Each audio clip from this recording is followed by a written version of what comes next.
Yes. Hey, Jrue.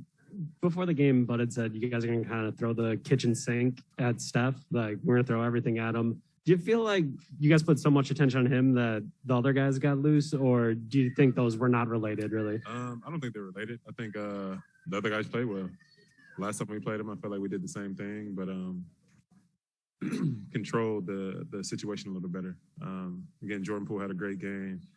Klay probably had the best game that he's had since he's been back, which is always good to see him out there, but it sucked it had to be against us. But yeah, I mean, everybody played well. They're at home, and they did the thing.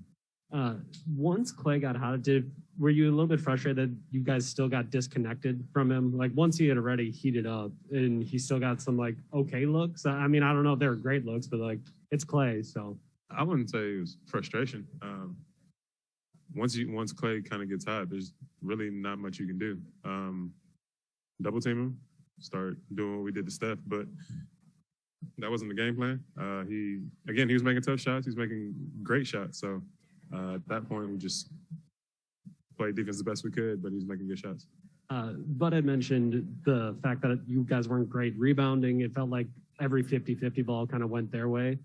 When that's going on, how do you flip it? Or is it just like, hey, we just don't have it tonight? I mean, I think you try to play as hard as you can, and you try to make that happen. You try to will it. Tonight wasn't our night. But I think for the most part, you keep on trying. I feel like we're not a team that gives up that easily. Jrue, it's been a while since you guys have had a stretch where you couldn't get a bucket. It's like the second quarter, I think it was like 6 minutes between field goals. Fourth quarter, when it got to 15, again, couldn't get a bucket for 2-3 minutes. Was it just a night of not going in, or what were they doing maybe that kind of prevented it to go in? I think their defense has always been solid. I think they try to protect the paint, have you shoot contested twos, and then kind of try to run you up the three. But for the most part, I think from the beginning of the game, we weren't knocking down shots that we usually knock down. We had a lot of corner threes that we didn't make, a couple of things at the basket that we didn't make. So offensively, I think our shots just didn't fall, but we can't really rely on that.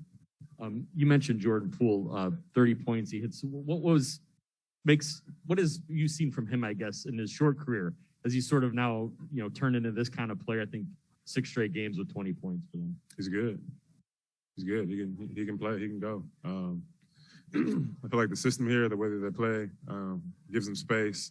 Obviously, I think a lot of guys are focused on Klay and Steph, but he's one of those guys that people are really keying in on now. So he's playing well. He's playing confidently, and he looks good. Jrue, got one not related to the game. Pre-game, Coach Bud was talking about Brook, and, he said he's close, and he was, giving us updates on his progress and all that. I remember back in November after every game, you all were like, we miss Brook, and, we're so excited that, Brook is progressing. When you hear that he's close, what do you think? I mean, we get excited.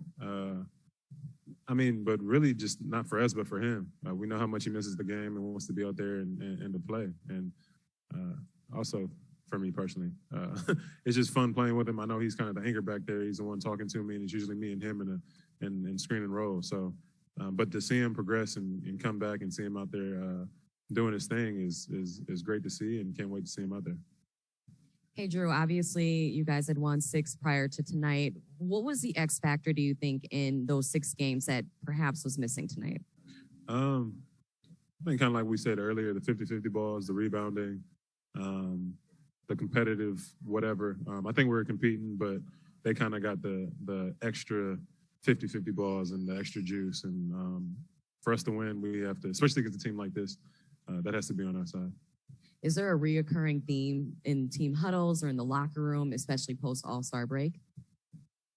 Recurring theme? Yeah, something that you've been talking about a lot lately, be it struggles or something that's been going really well, like something that's just been reoccurring, coming up a lot. No, the only thing would be our third quarters, which we've talked about all year, and we probably need to talk about that a little bit more. But that would probably be it, just the third quarters.